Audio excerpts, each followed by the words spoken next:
Kehra peatreener pärast 3 mängu, Kehra 2 järjestikuse mänguvõiduga 2-1 juhtimas. Mõlemad mängud lõpuks üsna soliidse vahega, et kas jääb 4. neljapäeval Põlvas toimuvaks mänguks poistele soovida ainult, et jätkata samas vaimus ja seeria enam Kehrasse tagasi ei tulegi.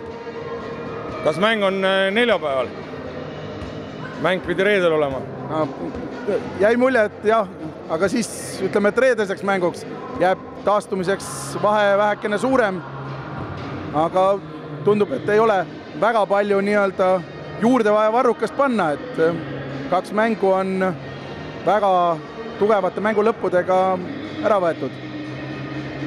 No eks tuleb teie tõsidusega valmistuda selleks, analüüsida kõiki neid mänge. Täna oli näha, et Põlva tuli juba ka teise kaitsega välja, et teeme kõik, et olla kõvad Põlvas. Kas on midagi erilist nüüd nii-öelda treeneril olnud oma võistkonnale kaasa anda, et on õnnestunud tegelikult Põlva mäng rünnakul hoolimata nende sellistest vahelduvatest rünnakuvõimalustest niimoodi läbi ammustada või on siin tegemist selle vanade heade sõprade üksteise tundmisega? Mängitakse ju aastas ligemale 10 mängu teineteise vastu. No eks see jääb kõikide vaatajate otsustada, et milles see asi on. Mina ei hakka neid asju lahkama siin praegu.